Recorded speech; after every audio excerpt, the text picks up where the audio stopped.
हम कहते हैं ना कि एक कान से सुनना बंद हो गया है या सुनाई नहीं देता, तो हियरिंग लॉस क्या है, क्यों होता है? हियरिंग कान दो मेन काम करता है। तीसरा ब्यूटी है, हमारी स्मार्ट है।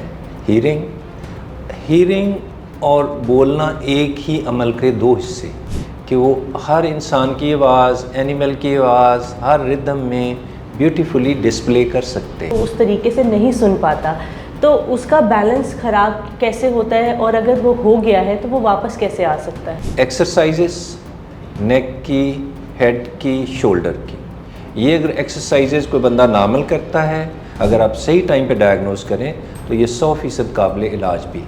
अस्सलाम वालेकुम, उम्मीद करती हैं आप सब लोग खैरियत से होंगे। पेन रिलीफ सीरीज़ के आज के एपिसोड में हम आपको वेलकम करते हैं। आज के इस एपिसोड में जिस बारे में हम आपसे डिस्कस करने जाएंगे वो है कान, नाक, गले का मसला। कान, नाक, गला हम कहते हैं एक दूसरे के साथ जुड़े हुए हैं। आंख में दवाई डालते हैं, गले में टेस्ट आता है, कान में कुछ होता है, नाक में खराशें शुरू हो जाती हैं। तो ये क्या है? तो आज उसको एक्सप्लेन करने में हमें ज्वाइन किया है डॉक्टर राशिद ने। डॉक्टर राशिद का अपनी फील्ड में बहुत अरसे का तजुर्बा है, गोल्ड मेडलिस्ट रह चुके हैं, अपनी फील्ड के टॉपर्स में से एक हैं, अपनी खिदमात टीचिंग में भी और प्रैक्टिकल फील्ड में भी सर अंजाम दे रहे हैं। आज जो बेसिकली हम आपसे बात करेंगे वो है हियरिंग लॉस के बारे में, कि कान का, हम कहते हैं ना कि एक कान से सुनना बंद हो गया है या सुनाई नहीं देता, तो हियरिंग लॉस क्या है, क्यों होता है? क्या है तो हमें कॉमन है, सबको पता चल रहा है, लेकिन क्यों होता है, इसको रिस्टोर किया जा सकता है, और हियरिंग लॉस की क्या क्या वजूहात होती हैं, इसके लिए हमें डॉक्टर राशिद बताएंगे। Doctor Rashid, thank you so much, आपने इतने बिजी रूटीन में से हमारे लिए टाइम निकाला। Thank you so much. Thank you. Doctor Rashid, आज हमने आपके साथ जो डिस्कस करना चाह रहे हैं वो है हियरिंग लॉस। ये ग्लोबल इशू है, तो आपका हियरिंग लॉस के बारे में क्या ख्याल है? हियरिंग बहुत ज़रूरी स्पेशल सेंस है। कुछ सेंसेस हैं जो वेरी स्पेशल हैं। स्पेशल मीन ये वेरी स्पेशली डिज़ाइंड है। नंबर 1 हमारा देखना, इसको वीएन के बोलते हैं। नंबर 2 पे हमारी स्मार्ट है, हियरिंग हियरिंग और बोलना एक ही अमल के दो हिस्से। अगर हम नॉर्मल सुनते हैं और एब्सोल्युटली हर फ्रीक्वेंसी को सही पिच पे पिक करते हैं तो हमारा बोलचाल आम तौर पे बहुत ठीक ठाक होता है। With learning it can be fortified, इसको बहुत खूबसूरत किया जा सकता है। बहुत सारे सिंगर्स देखें, बहुत सारे लोग देखें कि वो हर इंसान की आवाज़, एनिमल की आवाज़ हर रिदम में ब्यूटीफुली डिस्प्ले कर सकते हैं। हियरिंग कान दो मेन काम करता है। तीसरा ब्यूटी है, कि कान के साथ हमारे फेस की ब्यूटी बहुत ज़्यादा ऐड होती है। फीमेल ऑर्नामेंट्स पहनती हैं, लेकिन ज़्यादा हियरिंग स्मार्ट के और बैलेंस कंट्रोल करता है। इंसानी बैलेंस मैनी फोल्ड 98% कान की बदौलत ही है। डॉक्टर राशिद, आपने कहा कि कान की बदौलत बैलेंस भी है, तो अगर जब किसी का हेयरिंग इम्पेयर्ड होती है या उसको आपने कहा कि वो उस तरीके से नहीं सुन पाता, तो उसका बैलेंस ख़राब कैसे होता है, और अगर वो हो गया है तो वो वापस कैसे आ सकता है? कान के दो हिस्से हैं, एक आगे वाला, इसको इनर ईयर बोलते हैं, कोक्लिया, ये सुनने के मुतल्लिक है। पीछे वाला मेन पोर्शन जो 80% है, कि utricle, saccule, semicircular canals, जिसको सेमी सर्कल भी बोलते हैं, ये एग्जैक्टली सारे का सारा millisecond, not second, millisecond से हमारा बैलेंस कंट्रोल करता है। पूरी बॉडी को ब्रेन का ब्रेन स्टेम डिपिक्ट करवाता है, कंट्रोल करवाता है कि आप फुल्ली बैलेंस्ड हैं, आप लिटिल ऑफ बैलेंस्ड हैं, या आप गिर सकते हैं। और इसका ऑलमोस्ट 100% इलाज मुमकिन है। अगर आप सही टाइम पे डायग्नोज करें तो ये 100% काबिल इलाज भी है। इसकी इलाज में सर्जरी आती है या दवाइयों से ये ठीक हो सकता है? ऑलमोस्ट सर्जरी का रोल ना होने जैसा है। बैलेंस कंट्रोल में मेनली इंसान को 2-3 चीज़ों पे फोकस किया जाता है।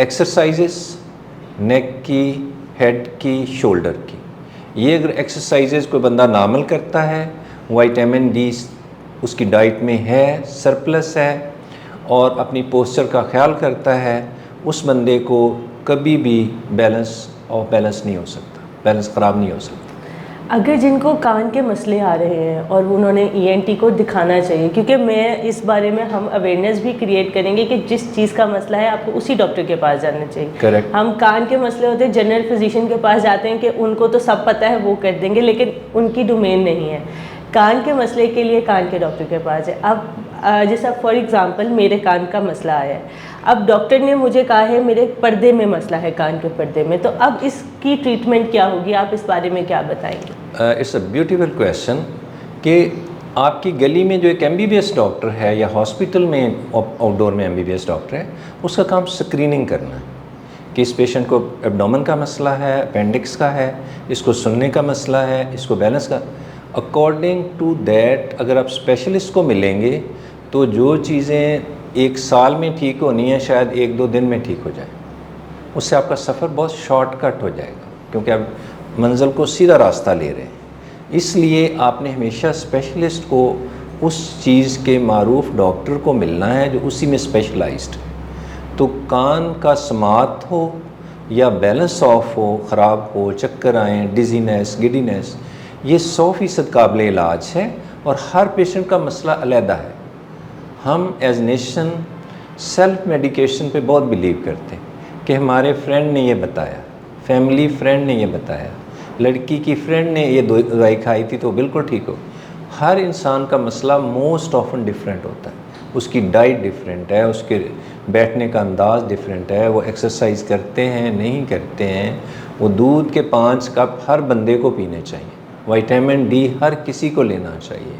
जो भी एक्सरसाइज करेगा, स्लीप ठीक लेगा, विटामिन डी ठीक रखेगा, कैल्शियम कमी नहीं होने देगा, उसको ऑफ बैलेंस या डिजीनेस, गिडीनेस, वर्टिगो नहीं हो सकता। अगर जो इस तरह जिनको इस वक्त अगर कान का मसला आता है और वो हेयरिंग एड लगाते हैं, तो क्या उनका हेयरिंग एड बिल्कुल छूट सकता है या फिर वो ज़िंदगी भर साथ ही चलेगा उनके, अगर एक बार हेयरिंग एड लग गया आपको? हेयरिंग लॉस में ट्रीटमेंट के मुख्तलिफ मराहल हैं।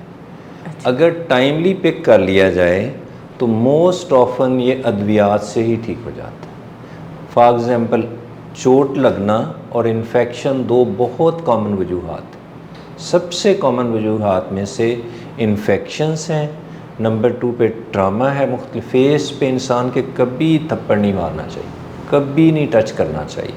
Human face is Almighty's masterpiece. ये अल्लाह मियाँ ने अपनी बेहतरीन मखलूक का चेहरा है, इसको टच नहीं करना चाहिए और फिज़िकल होना इज़ एब्सोल्युटली नॉट अलाउड। अगर पर्दा किसी वजह से फट गया है, वो ब्लास्ट हुआ है, पास चोट लगी है, थप्पड़ लगा है, 100% अद्वियात से ही काबिल इलाज है।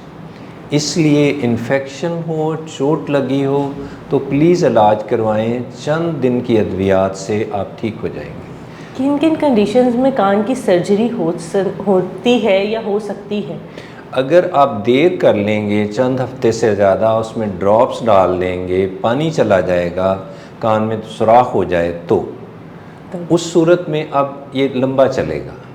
आम तौर पे अगर कान में पर्दे में सुराख हो, लंबी देर से पड़ा हुआ है, हीयरिंग कम है, कान की सर्जरी से 100% उसकी समात रिस्टोर हो सकती है। कान के पर्दे की ग्राफ्टिंग 100% मुमकिन है। मतलब आपकी जिनकी जो हमारे ख़वातीन और मर्द हज़रात देख रहे हैं, अगर किसी का कान का ये मसला है और काफ़ी पुराना है, सालों से चलता आ रहा है, महीनों से चलता आ रहा है, अगर वो सर्जरी की तरफ जाएं तो वो अपनी ओरिजिनल हेयरिंग को वापस हासिल कर सकते हैं। ये बिल्कुल सही बात है कि समात किसी भी किस्म की कम है, ये सर्जरी से आलमोस्ट एब्सोल्यूट पॉसिबल है कि समात रिस्टोर हो जाए विदाउट हीयरिंग एड। और क्या इस वजह से हमारा बॉडी का बैलेंस आउट हो सकता है? क्या ये चीज़ें आपस में लिंक्ड है या नहीं, इनका कोई ये लिंक्ड हैं भी। कुछ बीमारियां हैं जिसमें समात जब भी डिस्टर्ब होती है, मीनियस डिजीज़ है, चोट का लगना है, जब भी विप्लैश इंजरी होगी, हेड इंजरीज़ होंगी, ज़्यादा सीरियस ट्रामा होगा, हर वो ट्रामा जिसमें पेशेंट अनकॉन्शियस हो जाता है, काफ़ी देर तक, महीनों तक या 2-3 सालों तक उसका बैलेंस थोड़ा सा अनस्टेडीनेस रहती है। ये एक नॉर्मल चीज़ है और ये आलमोस्ट वक्त के साथ, अद्वियात के साथ, एक्सरसाइज, फिजियोथेरेपी के साथ 100% नॉर्मल करना मुमकिन है। Thank you so much doctor Rashid, आपने बहुत अच्छे से एक्सप्लेन किया। मैं आपसे लास्ट क्वेश्चन ये पूछूंगी कि ये हेयरिंग लॉस के मुतालिक नहीं, ये कॉमन, हम कॉटन बड बहुत यूज़ करते हैं पाकिस्तान में। आप हर जगह जाएंगे, फार्मेसी में भी आपको कॉटन बड, ग्रॉसरी, नहारे कॉटन बड, कुछ हो गया कॉटन बड, तो कॉटन बड के इस्तेमाल के बारे में आप क्या ओपिनियन देंगे? बिल्कुल आपने ठीक कहा, कान साफ़ नहीं करने चाहिए। कान अल्लाह मियाँ ने एब्सोल्युटली ऑटोमेटेड बनाए हैं, जो साफ़ नहीं करेगा वो डॉक्टरों के पास कम आएगा। नहाने के बाद, वज़ू करने के बाद बाहर से आप टॉवल से थोड़ा बहुत उसको क्लीन कर सकते हैं, इससे ज़्यादा बिल्कुल नहीं करना चाहिए। कान में कॉटन बड नहीं यूज़ करनी चाहिए। दुनिया में जो भी बच्चा पैदा होता है वो डॉक्टर भी होता है, इंजीनियर भी होता है। अच्छी माएँ उसको ऐसी मैकेनिकी से, ऐसी इल्लत से रोकती हैं कि अगर आप कान के साथ खेलेंगे या आँख के साथ खेलेंगे तो आप नुकसान करेंगे, फ़ायदा नहीं होगा। बिल्कुल, thank you so much doctor Rashid. मैं उम्मीद करती हूँ कि हमारी रिकॉर्डिंग से हमारे नाजरीन को फ़ायदा होगा। इंशाल्लाह मिलते हैं पेन रिलीफ सीरीज़ की नेक्स्ट एपिसोड में। कोई क्वेश्चन हो आप हमसे कमेंट सेक्शन में पूछ सकते हैं, डॉक्टर की अपॉइंटमेंट भी ले सकते हैं। इंशाल्लाह मुलाकात होती है।